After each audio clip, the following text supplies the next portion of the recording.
Oke, saya Putra dari Futur Korfinan.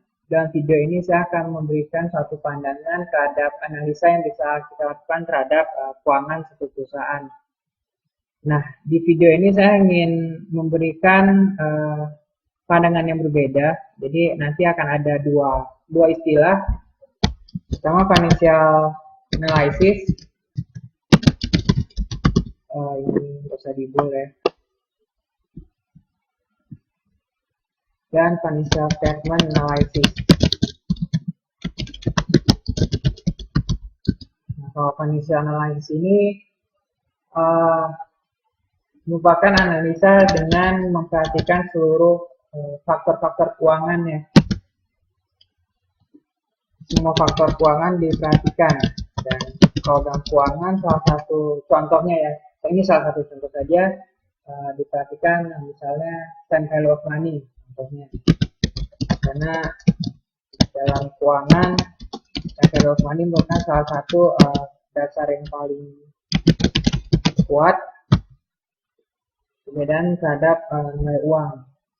Nah, sedangkan kalau dalam video ini financial statement analysis adalah analisa yang berdasarkan laporan keuangan. Jadi ada laporan keuangan dan kita analisa berdasarkan misalnya contohnya dengan melakukan rasio keuangan atau melihat pertumbuhan misalnya salesnya. Jadi pure hanya berdasarkan angka dari laporan keuangan, baik neraca ataupun laba ruginya misalnya. Jadi di sini saya akan memberikan ilustrasi perbedaan antara sudut pandang dua analisa ini ya. Dan mungkin ini termsnya ya tidak universal, tapi untuk membedakannya saya pakai dua terms ini, financial analysis dan financial statement analysis. Jadi nanti akan saya bikin dulu asumsi. Jadi saya akan membangun satu proyeksi terhadap ya nanti hasilnya lebih ke laba rugi ya. Nanti ada investasi, ada pertumbuhan sales, jadi marginnya langsung kita buat saja. Jadi tidak terlalu kompleks karena tujuan saya lebih pada perbedaan antara analisa dua analisa ini, teks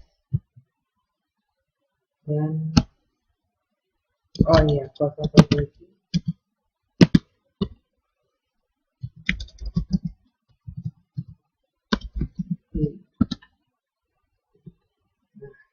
Jadi nanti akan ada dua skenario.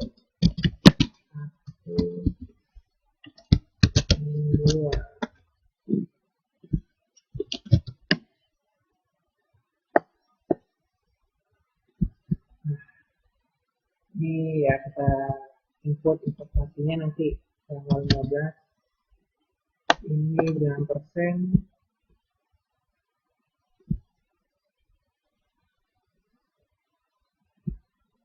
Juga 15, 30, salesnya ya boleh 10%, 20%, 15%, 15%, terusnya ya rencanakan 25%. Ya ini juga ya 12% boleh. Nah dari dua skenario ini mana yang lebih baik? Jadi nanti akan kita lakukan pendekatan analisa financial statement dan financial analysis. Ini kita tulis dulu ya.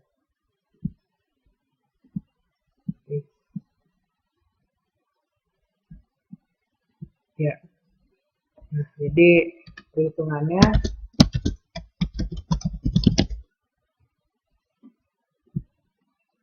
ini kalau Anda ingin bedakan, kalau saya bisa bedakan untuk sheet asumsi biasa yang bisa kita edit itu merupakan saya kasih warna orange jingga ya. Jadi ini bisa dirubah dengan perhitungan ini hasil dari formula ya,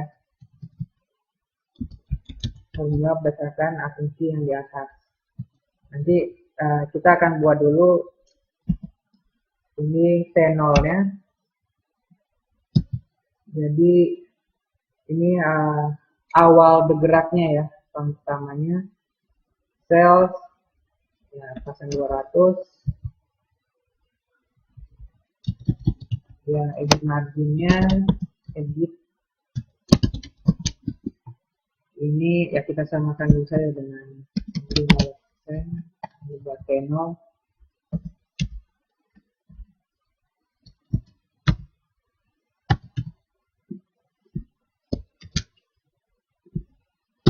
Ada EBIT tax juga tuh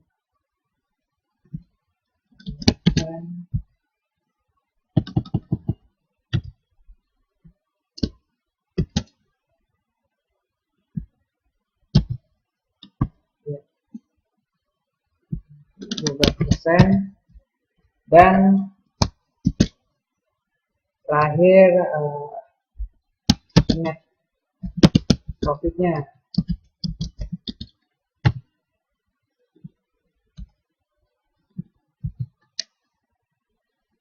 Net profit. Nah, ini merupakan titik awalnya, dan kita coba mau melakukan proyeksi dengan dua skenario. Skenario 2. Nah, manakah yang lebih baik? Ini bisa diberi tanda warna biru misalnya untuk membedakan tahun 0 ya. Jadi tahun yang ditarik proyeksinya. Untuk sales skenario 1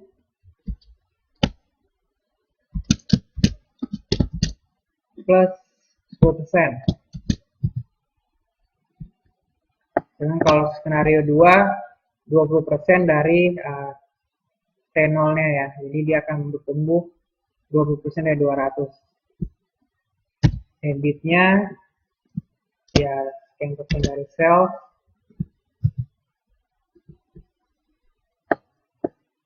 tax 25%,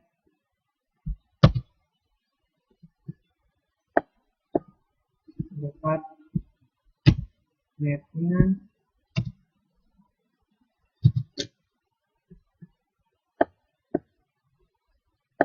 formatnya kita ya number saja.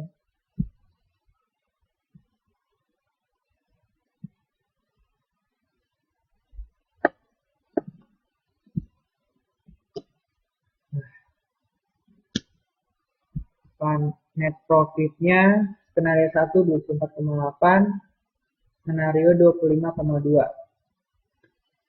Ya, ini kita rapikan dulu ya, bentar. Ini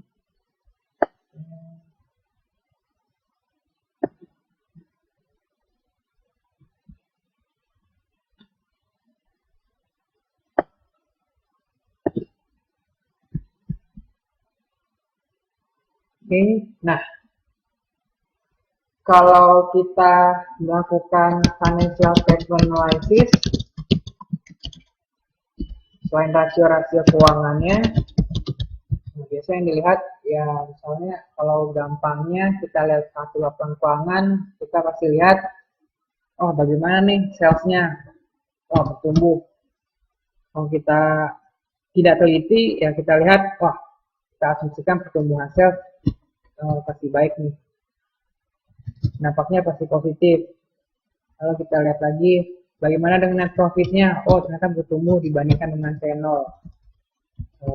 Bisa kita buat misalnya net profit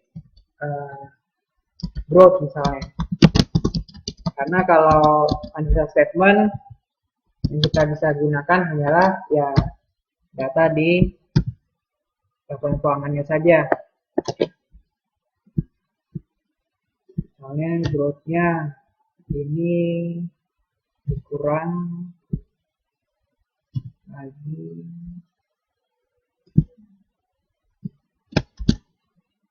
Jadi ya ini harus kita bikin freeze dulu. Nah,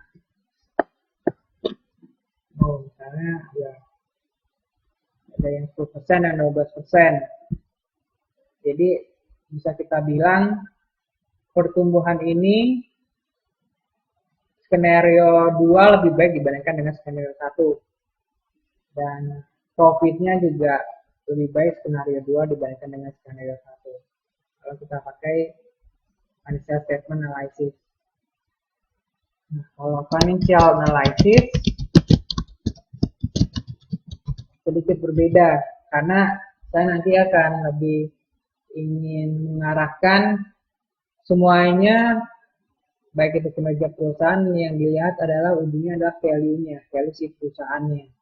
Jadi bukan hanya profit saja, tapi karena profit juga banyak variabel yang lainnya, misal sales juga bisa dilihat. Tapi kalau kita lihat hanya berdasarkan value-nya saja, itu sudah merupakan satu indikator tetap untuk melihat nilai si perusahaan. Equity value skenario 2.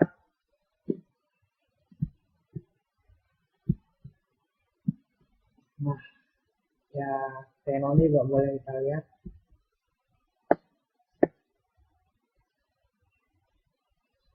Ini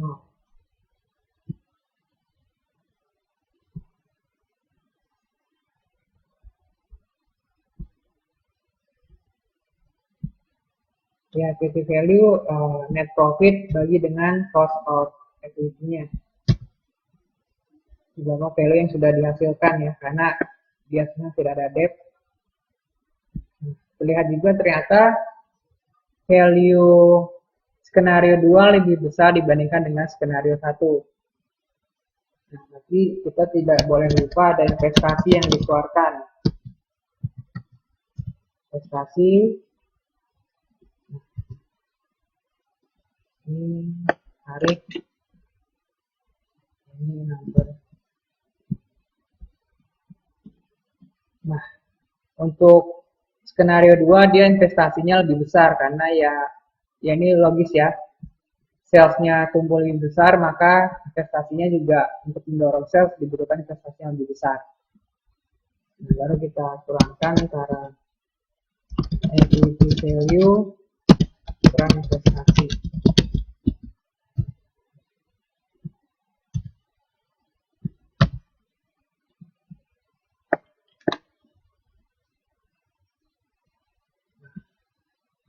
Baru terlihat bahwa ini kita rapikan dulu.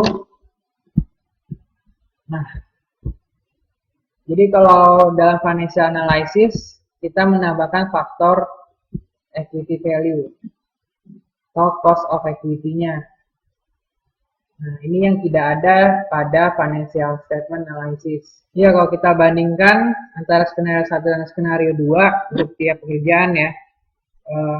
Oh ya, ini bisa kita lakukan conditional formatting. Jadi our scale ya ini ya. Nah, jadi di sini power scale ini fungsinya untuk mengurutkan. Di sini contohnya dia akan mengurutkan dari yang nilai minimal dengan warna merah, maksimumnya dengan warna hijau. Jadi ya dengan warna ini kita bisa membedakan mana yang lebih baik. Ini bisa di format printer saja. Ini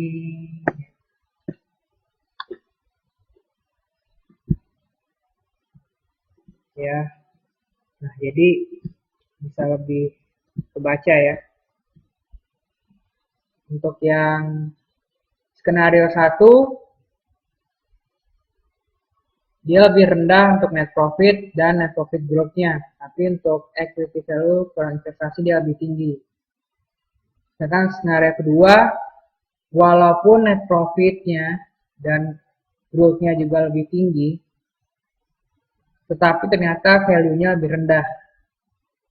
Bahkan jika dibandingkan dengan T0, value dari skenario kedua lebih rendah juga ya. Jadi artinya di sini investasi yang dilakukan setelah 30 ini tidak mengembalikan value yang lebih besar sesuai harapan. Jadi ya bahasa ya mudahnya tidak perlu lakukan investasi, cukup tidak ada growth, maka nilainya tetap 188. Nah, makanya dari pengerjaan ini saya ingin lebih menekankan kalau perlu kita perhatikan semua faktor. Kita tidak cukup hanya melakukan financial statement analysis saja. Ambil satu laporan keuangan, lihat laba ruginya, lihat profitnya, wah besarnya karena dia bertumbuh besar, net profitnya tinggi, belum tentu dampak ke value-nya juga.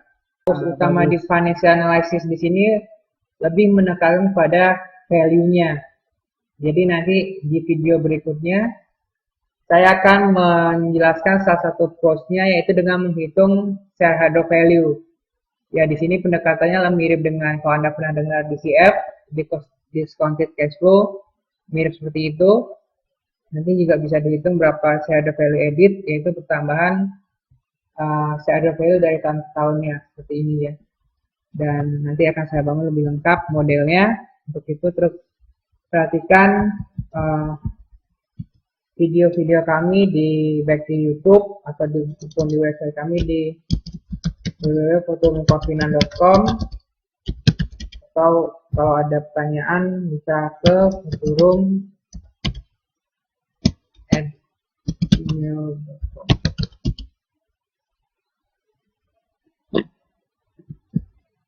Fotomukafinan@gmail.com. Oke, terima kasih atas perhatiannya.